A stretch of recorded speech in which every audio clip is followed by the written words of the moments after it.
بسم اللہ الرحمن الرحیم۔ آج ہمارا جو عنوان ہے، جو ٹاپک ہے، وہ یہ ہے کہ جائیں تو جائیں کہاں؟ اللہ کی تلاش میں جائیں تو کہاں جائیں؟ کون سی جگہ تلاش کریں جہاں سے اللہ ملتا ہو، یا کیسے اللہ ملتا ہو؟ اس طرح کے سوال نہ صرف میں بلکہ تمام لوگ جو سب جانتے ہیں، جو سب چاہتے ہیں کہ اللہ کا راستہ میں ملے، ہم کہاں جائیں، کیسے جائیں، اس کی کوئی پہچان کہ وہ جگہ ہم جہاں جا رہے ہیں وہ جگہ واقعی ٹھیک ہے یا نہیں ہے۔ اس کے شروع کرنے سے پہلے میں ذکر کی 3 اقسام جو ہیں وہ بیان کروں گا۔ ایک ذکر وہ ہے جسے ہم عملی ذکر کہتے ہیں، یعنی کہ ہم شریعت کی پابندی کرتے ہیں، ہم نماز پڑھتے ہیں، قرآن پڑھتے ہیں، خدمت خلق کرتے ہیں، لوگوں کے کام آتے ہیں، تو ہم اللہ کا حکم ہی مان رہے ہوتے ہیں، جسے ہم عملی ذکر کہتے ہیں۔ تو وہ ایک ذکر ہے جو ایک حصہ ہے قرب الہی کا، یعنی کہ اللہ کے نزدیک پہنچنے کا بہترین راستہ ہے کہ اللہ کے مخلوق کی خدمت کی جائے، چاہے آپ کسی کا علاج کر دیں، کسی کو کھانا کھلا دیں، کسی کا کوئی ویسے کام کر دیں، اور مسلسل اس جدوجہد میں لگے رہیں کہ میری ذات سے دوسروں کو فائدہ ہو، یعنی کہ میں کچھ نہ کچھ کرتا رہوں، لگا رہا ہوں اپنی کیپیسٹی کے مطابق۔ تو یہ تو پریکٹیکل ذکر ہو گیا، بہت اچھا، آپ کریں، ہر انسان کو کرنا چاہیے چاہے جو بھی ہو۔ اس کے بعد آ جاتا ہے وہ ذکر جو عبادات میں آتا ہے، جسے ہم نفلی عبادت کہتے ہیں، جس سے اللہ تعالیٰ کا فرمان ہے کہ نماز کے علاوہ، یعنی فرض عبادات کے علاوہ جو شخص نفلی عبادت میں محنت کرتا ہے، یہ وہ راستہ ہے جو قرب الہی کی منازل جس سے طے ہوتی ہیں کہ اللہ تعالیٰ کے میں اس کو اپنے قریب کر لیتا ہوں۔ یعنی کہ ایک طرف آپ نے لوگوں کی خدمت خلق کی اور دوسری طرف آپ نے اللہ کی عبادت کی۔ اس عبادت میں، اس ذکر میں ایک ذکر ہوتا ہے لسانی، جہری ذکر، جس کو ہم زبان سے کرتے ہیں۔ کافی آستانوں پہ، کافی جگہوں پہ وہ بھی کرایا جاتا ہے۔ اللہ کی ضربیں، اللہ کی ضربیں لگوائی جاتی ہیں، اور وہ زبان سے باآواز بلند زور زور سے کیا جاتا ہے تاکہ آپ کا فوکس انکریز ہو جائے اور آپ کا دھیان بالکل ہٹ جائے اور آپ ذکر کریں۔ اس سے اگلی سٹیج آتی ہے جو اولیاء اللہ، جب آپ سالک کو دیکھتے ہیں، یعنی کہ اسٹوڈنٹ کو، کہ یہ جو ہے امپروو کر گیا ہے اور اس سے اگلی سٹیج پہ لے گیا ہے، جو سب سے اعلیٰ و افضل ذکر ہے وہ ہے خفی ذکر۔ سورہ اعراف جو کہ سورہ نمبر 7 ہے، اس کی آیت نمبر 205 ہے کہ مجھے دل میں عاجزی انکساری کے ساتھ یاد کرو۔ تو اس کے تحت ایک خفی ذکر کیا جاتا ہے، اور اولیاء اللہ فرماتے ہیں کہ رسول کریم صلی اللہ علیہ وسلم جب غار حرا میں جاتے تھے، جب نبوت سے پہلے 2.5 سال 3 سال یا 3.5 سال ایگزیکٹلی تو کسی کو معلوم نہیں، رفلی 3 سال اب لگا لیں، تو وہاں جا کے وہ اللہ ہی کو یاد کرتے تھے دل میں۔ تو یہ خفی ذکر بیسیکلی وہاں سے ڈرائیو ہو کے آیا ہے، اور ہم لوگ بھی خفی ذکر ہی یہاں کرتے ہیں محفل میں۔ تو آپ کو یعنی کہ ایک تو مل گیا ذکر کے لوگوں کی خدمت کی، آپ نے اللہ کو حکم مانا، دوسرا آپ نے جہری ذکر کیا، اگر آپ کا دل مانتا ہے آپ زبان سے ذکر کریں، تیسرا ذکر کی قسم ہے خفی ذکر جو میں نے بتا دیا۔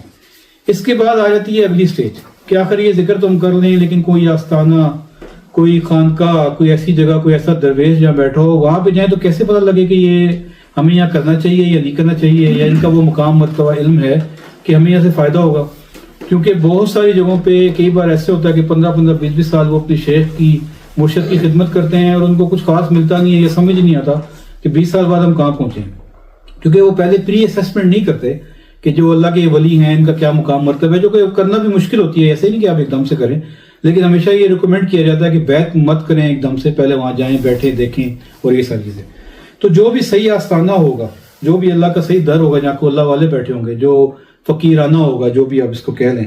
ایک تو وہاں پہ ذکر کرایا جاتا ہے، پراپر ذکر، وہ لسانی بھی ہو سکتا ہے، وہ خفی بھی ہو سکتا ہے۔ اس کے علاوہ وہاں پہ آپ کو خدمت خلق پہ نظر آئے گی کہ وہ لوگوں کو کھانا کھلائیں گے اور لوگوں کا علاج کریں گے، تو وہ ایک آستانے میں، خانقاہ میں یہ نظام آپ کو نظر آئے گا۔ اس کے علاوہ جو اگلی تعلیم ہے جو ذکر کی سے متعلقہ ہے، وہ ہے لطائف۔ ہمارے جسم میں 7 لطائف ہوتے ہیں، یہ لطائف ذکر کرنے سے روشن ہوتے ہیں۔ تو لطائف کی پراپر تعلیم اگر وہاں دی جاتی ہے، تمام لطائف کا فیض کس نبی کے دل سے آتا ہے، کیسے آتا ہے، اور انسان کے مزاج میں کیا تبدیلیاں پیدا کرتا ہے، اس کا ایک پراپر ایک کورس ہے کہ پورا سسٹم بتایا ہوا ہے کہ 5 انبیاء کرام کے بارے میں اس کا ذکر ہے۔ انشاءاللہ پھر کبھی نیکسٹ ویڈیو میں ڈیٹیل سے بات کریں گے، وہ اس کے اثرات کیا ہوتے ہیں، وہ ذکر اگر وہاں کرایا جاتا ہے، لطائف پڑھائے جاتے ہیں، تو وہ آپ کا اگلا یعنی کہ کورس جو ہے وہ اس میں وہ شامل ہو گیا اور آپ ٹھیک جا رہے ہیں۔ اس کے بعد لطائف کے بعد جب آپ کی ذہنی کیفیت اور آپ کی روحانی کیفیت سٹرونگ ہو جاتی ہیں، ذکر کرتے کرتے آپ کے لطائف روشن ہو جاتے ہیں، تو مراقبات کی باری آتی ہے۔ تو آپ کی شیخ جانتے ہیں، سمجھتے ہیں کہ یہ اس قابل ہو گیا میرا سالک، میرا اسٹوڈنٹ جو ہے، کہ میں اس کو مراقبات کروں۔ تو مراقبات کی اصل میں تو کوئی حد نہیں ہے، اس کے بارے میں تو اللہ یار خان صاحب رحمۃ اللہ علیہ سلسلہ نقشبندیہ ویسے کے شیخ تھے، وہ فرماتے تھے کہ اگر آپ کی عمر حضرت نوح علیہ السلام کے برابر بھی ہو، 950 سال بھی ہو، تو آپ کائنات کو ڈسکور نہیں کر سکتے، یعنی کہ مراقبات کی کوئی لمٹ نہیں ہے، یہ بڑھتے ہی چلے جاتے ہیں آگے سے آگے، آگے سے آگے۔ لیکن جہاں پہ مکمل مراقبات کرائے جا رہے ہوں، جس سے آپ کی بنیاد اتنی مضبوط ہو جائے کہ اس کے ایک سرٹن لیول کے بعد کو آپ کو انڈیپینڈنٹ کر دیا جاتا ہے، پھر آپ مزید خود کر سکتے ہیں۔ تو وہاں تک اگر آپ کو کوئی لے جائے تو اس کا مطلب ہے آپ کے معاملات ٹھیک ہیں، اور یہ جو جہاں آستانہ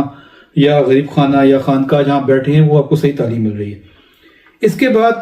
آپ کو یہ بھی تجسس ہوگا کہ آپ جس اللہ والے کے پاس گئے ہیں اس کی پہچان کیسے کریں گے آپ کہ یہ واقعی اللہ والا ہے کہ یہ نہیں ہے۔ تو میں ایک مفہوم میں بیان کرتا ہوں کہ قرآن و حدیث میں اس کے ریفرنسز موجود ہیں۔ اللہ تعالیٰ نے فرمایا جو میرے دوست ہیں ان پہ دنیا میں نہ کوئی غم اور خوف ہوگا اور نہ آخرت میں کوئی ہوگا، یعنی کہ وہ بے فکر ہوں گے، بے نیاز ہوں گے، ان کو دنیا میں اس کی محبت ان کے دل میں نہیں ہوگی۔ ایک جنرلی یہ کہا جاتا ہے۔ تو اس شخص میں آپ یہ چیزیں دیکھیں کہ وہ واقعی اللہ والا ہے، اس کا دل دماغ ہے وہ دین کی طرف ہے، شریعت کا پابند ہے، اور وہ دنیا میں اتنا انوالو نہیں ہے، ضرورت کے تحت زندگی گزارا ہے۔ ایک تو یہ چیز ہوگی۔ اس کے علاوہ جو زندگی میں میرے تجربے میں چیز آئی ہے اس رستے پہ، جو لوگوں کو میں نے دیکھا ہے، جو اللہ والا ہوگا وہ اللہ والا ہی ہوگا، وہ غیر سیاسی ہوگا،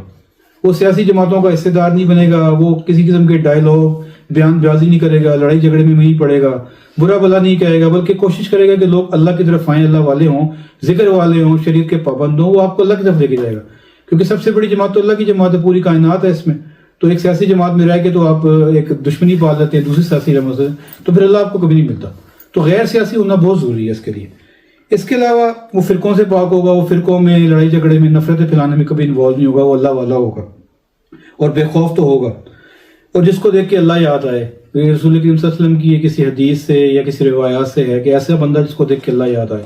تو یہ وہ چند نشانی ہیں جسے اسیسمنٹ کر کے آپ یہ اسیس کر سکتے ہیں کہ جہاں آپ جا رہے ہیں وہاں پہ کیا یہ تمام مکمل تعلیم ذکر کی، مراقبات کی، لطائف کی، اور اس شخص کو دیکھ کے یہ چیز محسوس ہوتی ہے کہ اس میں یہ چیزیں ہیں، اور اس بندے کی ہسٹری اچھی ہے، یہ دین پہ چلنے والا ہے، شریعت کی پابندی کی کوشش کرتا ہے۔ انسان ہے، غلطیاں تو ہوتی ہیں لیکن یہ کوشش کرتا ہے، نماز کا پابند ہے، ذکر کا پابند ہے، لوگوں کو بھی یہ تعلیم دیتا ہے۔ تو یہ ساری چیزیں اگر آپ کو جگہ مل جائیں تو آپ صحیح جگہ پہ ہیں، اور اگر یہ ساری چیزیں آپ کو نہیں مل رہی یا ان میں سے سمجھنے کہ ایک میری ہے باقی نہیں میری، تو وہاں پہ اپنا وقت مت ضائع کریں۔ زندگی بہت چھوٹی ہے، یہ رستہ جب کھلتا ہے تو انسان کی نارملی عمر 35-40 سال ہو چکی ہوتی ہے، تو اتنا وقت نہیں ہوتا کہ آپ جگہ بدلتے رہیں اور یہ سب کچھ۔ تو اللہ تعالیٰ آپ کے لیے آسانیاں کریں۔ میں دعا گو ہوں کہ آپ کو ایسی آسانی ملے اور ڈائریکشن ملے کہ آپ صحیح جگہ پہنچ جائیں۔ الحمدللہ، بہت شکریہ۔